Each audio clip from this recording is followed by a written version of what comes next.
कृष्ण पत्नियों ने बड़ा सुंदर सत्कार किया सुदामा जी का। 56 भोग बनाए और उस 56 भोग को थाली में लेकर के आते हैं। जैसे थाली में लेकर के आए तो आज भगवान सुदामा जी को भोग खिलाने लगते हैं, तो सुदामा जी मना कर देते हैं। मना करके कहते हैं कि भैया रहने दो, हम तो सुबह शाम 2 टिक्कड़ रोटी खाते हैं और बड़े प्रेम से भजन करते हैं। ये सब खाए से बुद्धि बिगड़ जाए, फिर मन भगवान में ना लागे, भजन में ना लागे, इसलिए रहने दो भैया, हमें नहीं खाना। भगवान ने कहा कि खा लो भैया, इसे प्रसाद समझ करके ही खा लो। तब सुदामा जी खाने लगते हैं। बोले अगर ऐसी बात है तो हम भी खाएंगे और तुम भी खाओगे। आज इस दृश्य को 16,108 पटरानियां देख रही हैं, सैनिक देख रहे हैं, मंत्री देख रहे हैं। सभी प्रेम से एक दूसरे को खिलाते हैं। बोले कृष्ण कन्हैया लाल की जय, बांके बिहारी लाल की जय। प्रेम से सुंदर प्रसाद पाया और बड़े प्रेम से बैठे थे। अब आपको पता है भगवान की जितनी पत्नियां थी 16,108, तो सभी आकर के भगवान के मित्र सुदामा जी के दर्शन कर रही हैं, चरणों को छू रही हैं, पैरों को छू रही हैं। सबसे पहले मैया रुक्मणी आई। मैया रुक्मणी ने कहा कि प्रणाम, मैं रुक्मणी। जामवंती आई, जामवंती ने कहा कि प्रणाम, मैं जामवंती। सत्यभामा आई, कालिंदी आई, मित्रविंदा आई, सत्या आई, भद्रा आई, लक्ष्मणा आई, और इस प्रकार 400-500 कृष्ण पत्नियों ने आशीर्वाद सुदामा जी का ले लिया। जब 400-500 पत्नियों ने आशीर्वाद ले लिया तो सुदामा जी ने एक बात कही, कहा भैया सुनियो तो सही। कन्हैया ने कहा कहो क्या बात है। सुदामा जी कहते हैं कान में कहूंगो। आज सुदामा जी कन्हैया के कान में क्या कहते हैं, कान में सुदामा जी कहते हैं भैया एक बात बता, अभी कितनी है? क्या कहा? अभी कितनी है? तो भगवान ने कहा कि अभी तो बहुत है। अच्छा भैया ठीक है, हम तो आशीर्वाद ही दे सकते हैं। थोड़ा देर 100 पत्नियों को 150 पत्नियों को आशीर्वाद दिया और फिर बोलने लगे भैया तनिक सुनियो तो। कन्हैया ने कहा क्या बात है? बोले कान में ही कहूंगो। कान में सुदामा जी कहते हैं भैया एक बात बता, ये सब तेरी ही है कि कुछ पड़ोस से आ गई है? इस बात को कहा तो कन्हैया कहते हैं नहीं भैया ये सब तो अपनी ही है, पड़ोस से नहीं आई है। बोले अच्छा भैया तो अभी कितनी है जरा बता दे। बोले अभी तो बहुत बची है, टोटल 16,108 है। बोले अच्छा भैया बहुत कृपा है भगवान की, हम तो आशीर्वाद ही दे सकते हैं, लेकिन कन्हैया तुझे बता दूं कि मैं दुबलो पुतलो ब्राह्मण, अब मैं थक चुका हूँ, तो एक काम कर मैं तुझे आशीर्वाद दे देता हूँ। अगर तुझे आशीर्वाद दे दूंगा तो सबको आशीर्वाद मिल जाएगा। आज हाथ उठा करके सुदामा जी ने कन्हैया के सर पर हाथ रखा, खूब सुंदर आशीर्वाद दिया। भोजन प्रसाद भी हो गया, आशीर्वाद समारोह भी हो गया। अब कन्हैया और सुदामा जी बैठे हुए थे, बचपन की यादों को ताजा कर रहे थे। सुदामा जी कहते हैं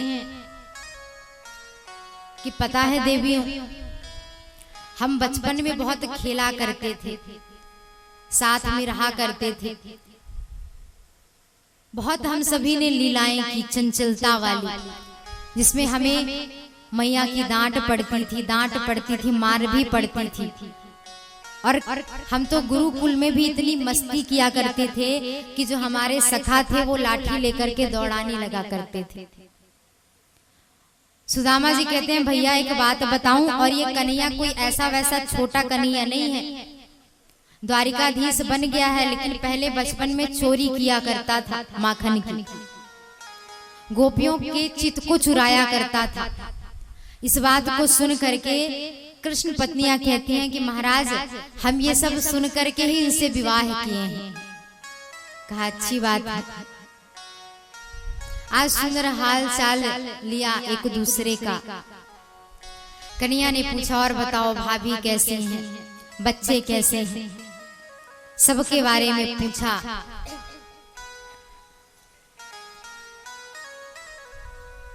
और एक बात कन्हैया ने ये भी पूछी कि भैया ये बताओ कि हमारी भाभी ने हमारे लिए कुछ दिया है कि नहीं। अब सुदामा जी को बड़ी शर्म आए, इतने बड़े राजा द्वारिकाधीश, इतने द्वारपाल हैं, सैनिक हैं। बोले कृष्ण कन्हैया लाल की जय, बांके बिहारी लाल की जय। सुदामा जी सोचे लाया तो हूं कन्हैया के लिए चावल, लेकिन मैं दूं कैसे, सब लोग क्या सोचेंगे कि इतना बड़ा राजा चावल खा रहा है। तो संकोच वश बोल देते हैं कि अरे कन्हैया मैं तो कुछ भी नहीं लाया तुम्हारे लिए। इस बात को सुन करके कन्हैया चेहरे को देख करके ही जान गए कि कुछ तो लाया है। कन्हैया समझ जाते हैं कि कुछ तो लेकर के आया है। कन्हैया ने कहा भैया तेरी दाहिनी बगल बड़ी ऊंची उठ रही है, कुछ तो तू लाया है। बोले अरे नहीं नहीं भैया मैं तो कुछ नहीं लाया। अरे नहीं कुछ तो लेकर के आया है। आज बार बार सुदामा जी मना कर रहे थे कुछ नहीं लाया, कुछ नहीं लाया, और कन्हैया आज उस पोटली को छीन लेते हैं। जैसे उस पोटली को छीना, हाथ में लिया, जरा भी समय नहीं लगा ये पता करने में कि सुदामा के पास एक विलस्त कपड़ा भी नहीं है। आज उस कपड़े को, उस पोटली को कन्हैया ने खोला, और जैसे खोला तो आज उस पोटली में विभिन्न प्रकार के चावल थे, क्योंकि 5 घरों से आए हुए थे। आज एक मुट्ठी चावल कन्हैया ने लिया, अपने मुख में डाला, और जैसे मुख में डाला आशीर्वाद दिया कि स्वर्ग की संपत्ति मैं सुदामा जी को दान करता हूं। दूसरी मुट्ठी अपने मुख पर डाला कन्हैया ने, और आशीर्वाद देते हैं कि एक छत्र सम्राट का जो सुख होता है वो मैं सुदामा जी को देता हूं। और तीसरी मुट्ठी जैसे अपने मुख में डालने लगे तो मैया रुक्मणी ने हाथ पकड़ लिया। जैसे हाथ पकड़ा तो कहा महाराज ज्यादा मत पाइए, अगर ज्यादा पाएंगे तो पेट बिगड़ जाएगा। सुदामा जी कहते हैं कि वही तो भैया मैं जब से समझा रहा हूं इनको, ये तो बात ही नहीं मानते। अब क्या भगवान ने दिया और क्या नहीं दिया ये केवल और केवल कन्हैया को और मैया रुक्मणी को पता है। एक दिन सुदामा जी सुंदर उस द्वारिका नगरी में रहते हैं, बैठते हैं, कन्हैया को खूब निहारते हैं, मन भगवान से जोड़ा।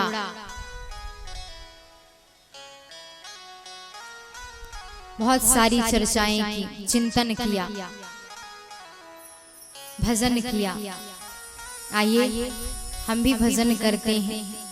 हमारे संत का भाव, संत क्या कहते हैं? हो बोलो राधे राधे राधे राधे राधे कि बेड़ा पार हो जाएगा। बोलो राधे राधे राधे राधे राधे कि बेड़ा पार हो जाएगा। बोलो राधे राधे राधे राधे राधे के बेड़ा पार हो जाएगा। बोलो राधे राधे राधे राधे राधे की बेड़ा पार हो जाएगा। बोलो राधे राधे राधे राधे राधे के बेड़ा पार हो जाएगा।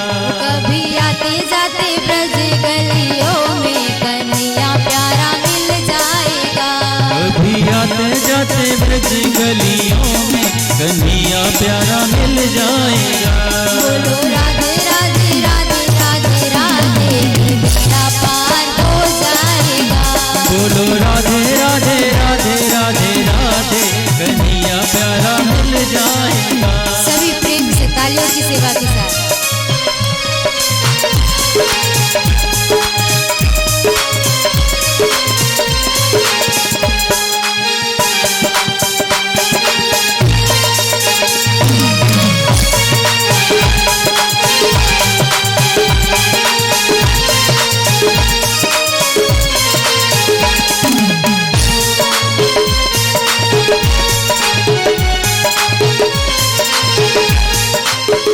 राधा के बिना श्याम रिझे भी तो कैसे, दिए के बिना रोशनाई जैसे। राधा के बिना श्याम रिझे भी तो कैसे, दिए के बिना रोशनाई जैसे। दिए के बिना दिए के बिना रोशनाई जैसे। दिए के बिना रोशनी आएगा। हो राधा नाम के सहारे जीने मरने का भेद सारा खुल जाएगा। बोलो राधे राधे राधे राधे राधे कन्हैया प्यारा मिल जाएगा। ओ कभी आते जाते ब्रज गलियों में कन्हैया प्यारा मिल जाएगा। कभी आते जाते ब्रज गलियों में कन्हैया प्यारा मिल जाएगा।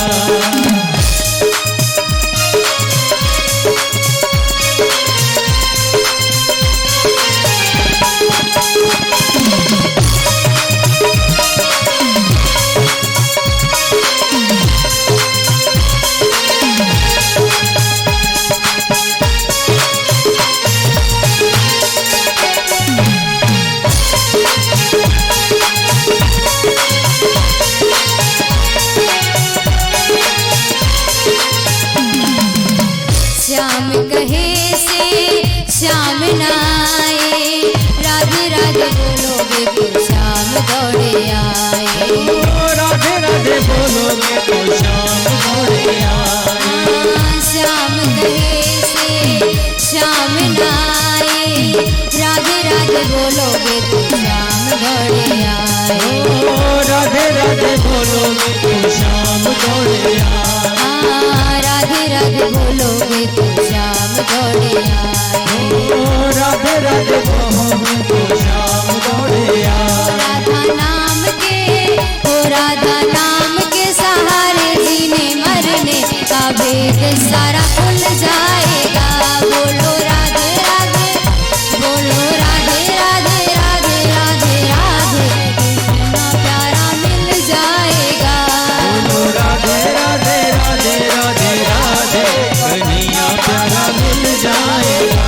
कभी आते जाते ब्रज गलियों में कन्हैया प्यारा मिल जाएगा।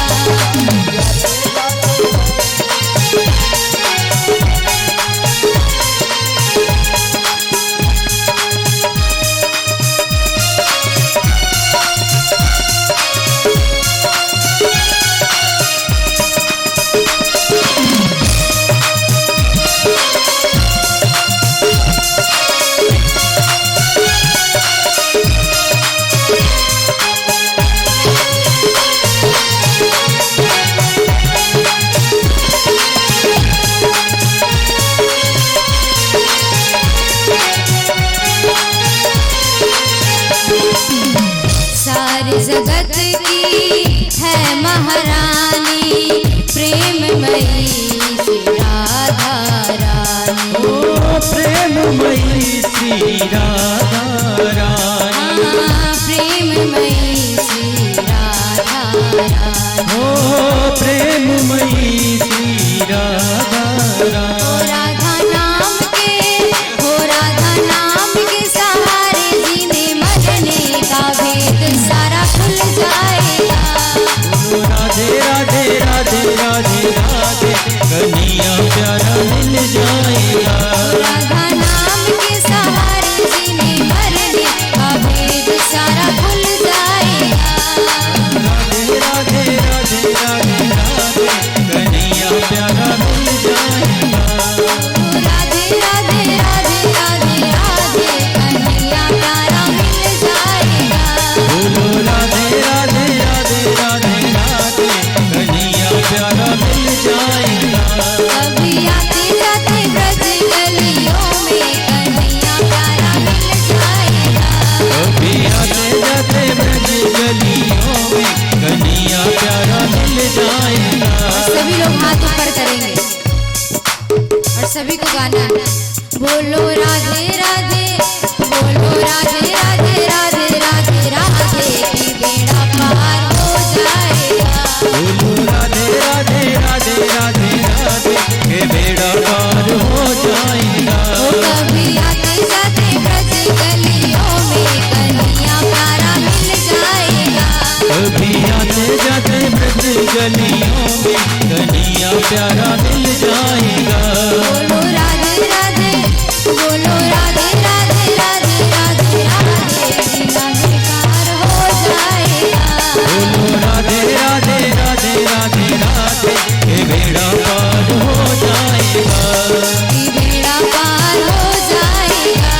के बेड़ा पार हो जाएगा। की बेड़ा पार हो जाएगा। के बेड़ा पार हो जाएगा।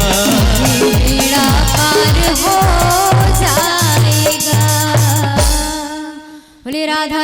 आज खूब सुंदर मिले और मिलने के बाद आज कन्हैया ने गले लगाया। जाते जाते गले लगा लीजिए।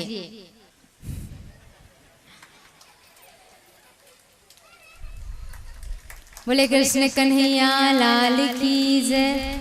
अब सुदामा जी अपनी नगरी को जाते हैं, सुदामापुरी। रास्ते पर सोचते जा रहे हैं कि मैं दरिद्र हूँ और वो भगवान है, कितनी सेवा की मेरी, कितना प्यार दिया मुझे। ये सोचते सोचते कुटिया खोजते खोजते इधर उधर घूम रहे थे, कहीं कुटिया नहीं दिखी। एक महल खड़ा हुआ दिखा। जब महल खड़ा था तो सुदामा जी ने सोचा कि मेरी कुटिया गई तो गई कहां। उस महल में सुशीला थी,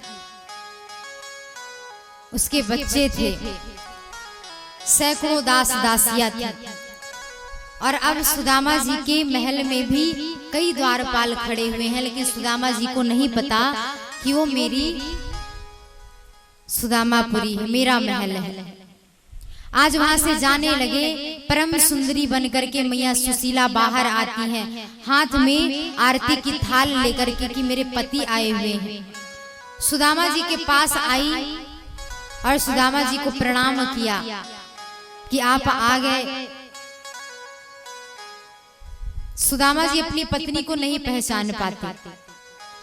कहाँ पहले सादे वस्त्रों में रहती थी, अब तो रंग बिरंगे कपड़े, कई सारे आभूषण को पहना था,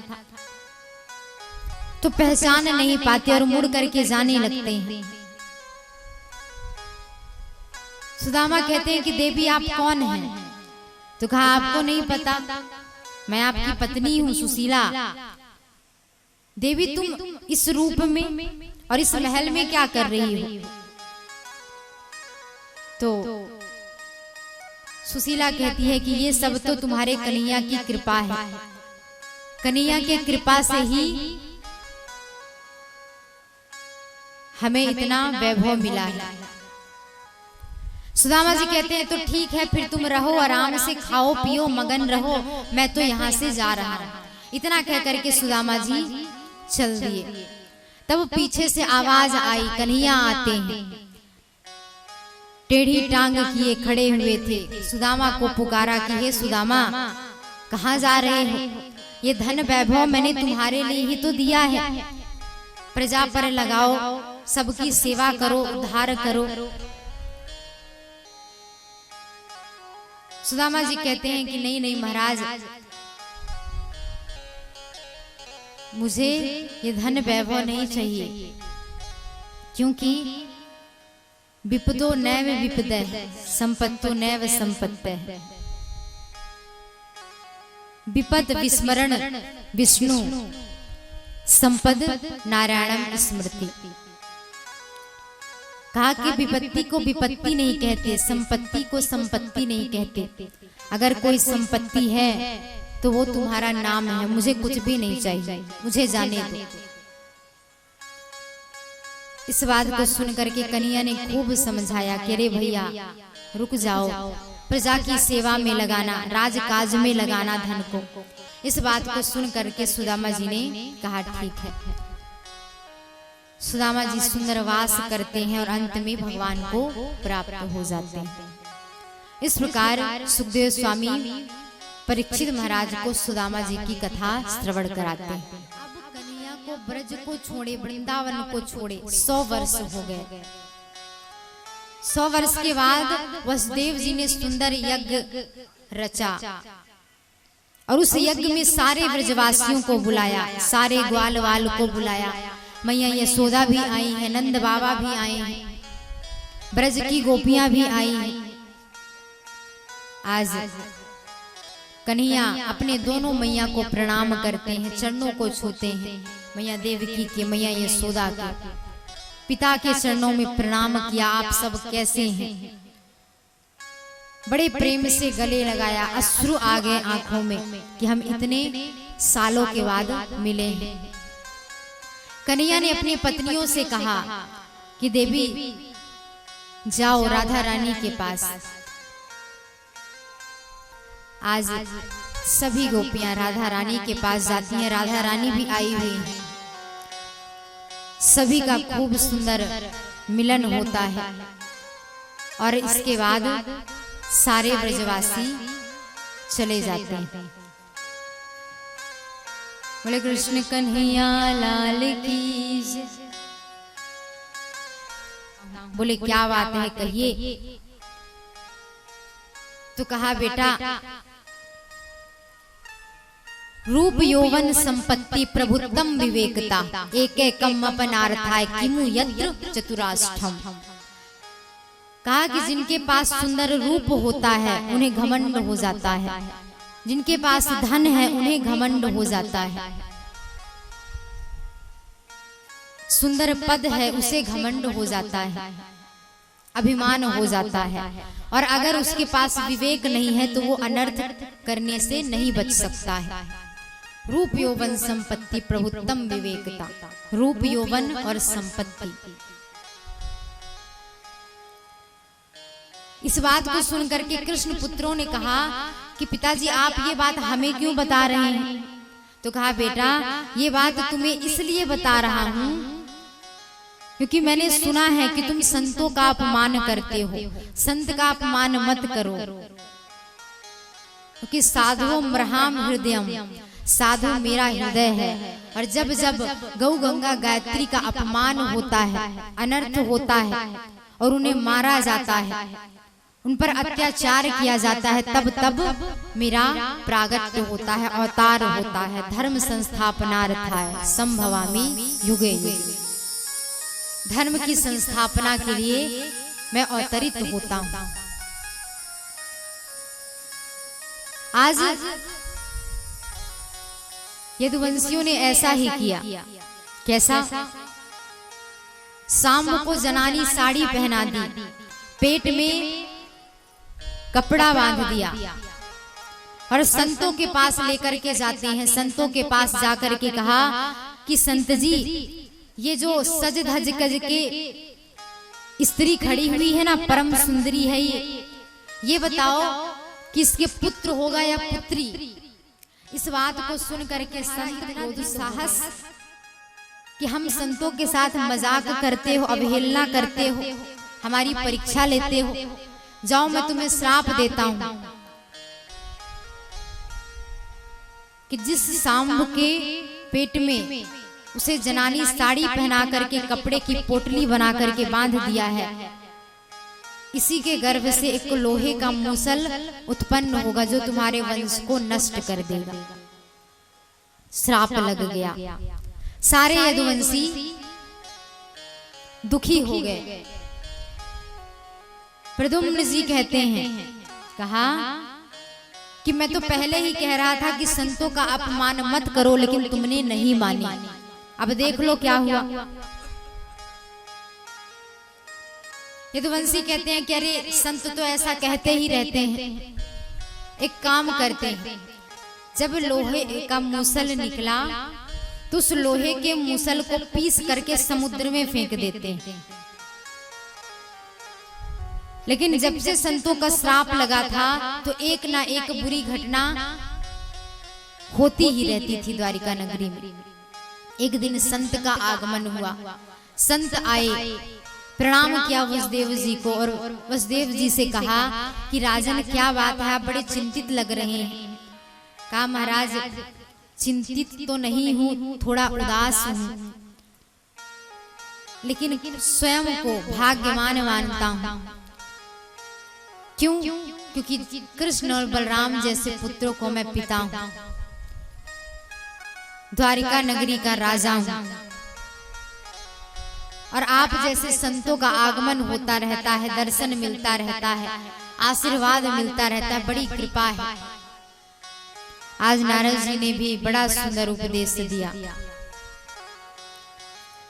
कि दुर्लभो मानसो देहो देहि नाम क्षणभंग गुर तद्रापि दुर्लभ मन्ये वैकुंठ प्रिय दर्शनम। कहा कि मनुष्य का शरीर बड़ा दुर्लभ है, और दुर्लभ हष्ट पुष्ट और बलिष्ठ कैसे हैं। दत्तात्रेय महाराज कहते हैं कि महाराज मैंने जीवन में 24 गुरु बनाए। एक जो 3 प्रकार के होते हैं, पुरोहित गुरु, दीक्षा गुरु और शिक्षा गुरु। शिक्षा गुरु अनेक रहते हैं।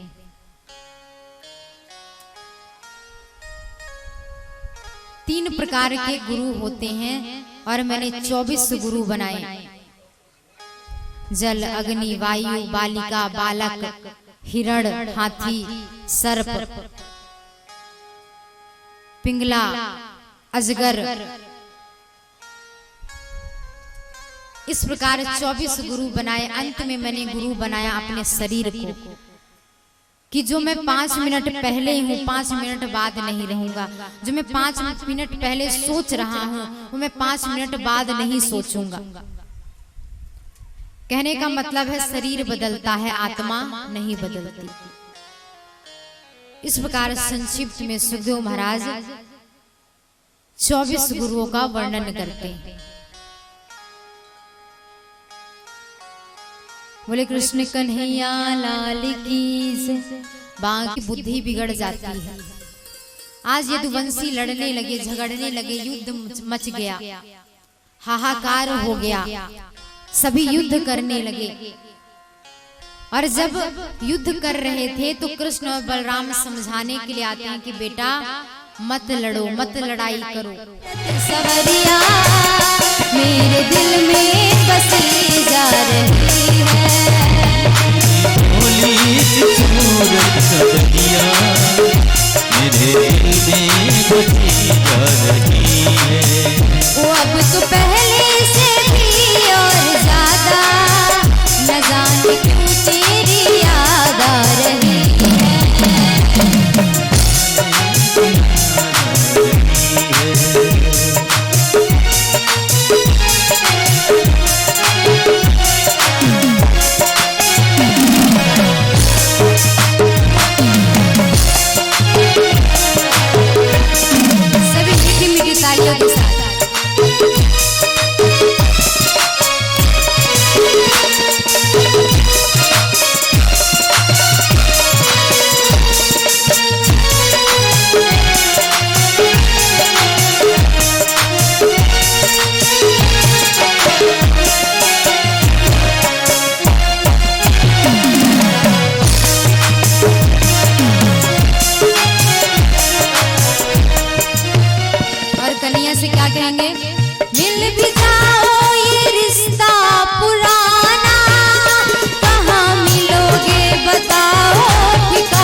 जगह भी संभलता नहीं ओ मेरी भोली सी सूरत सवरिया मेरे दिल में बसी जा रही है। गोपियों से हमको मिला दो रास कर दे यहाँ वो बता दो रास करते यहाँ हो बता दो हाँ रास कर दे कहाँ हो बता दो रास करते कहाँ हो बता दो ओ मेरे राधा ओ मेरे बाधा बिहारी सवरिया तेरा जलवा कहाँ पर नहीं है तेरा जलवा कहाँ पर नहीं है। तेरा जलवा कहाँ पर नहीं है तेरा जलवा कहाँ पर नहीं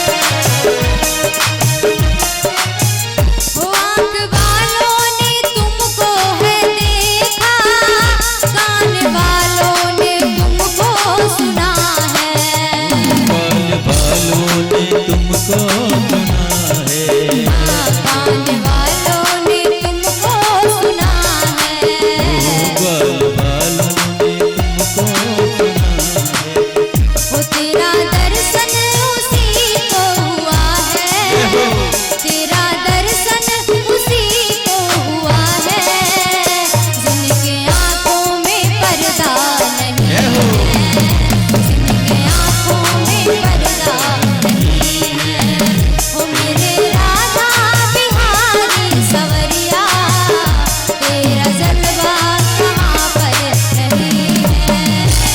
जलवा कहाँ पर नहीं है तेरा जलवा कहाँ पर नहीं है।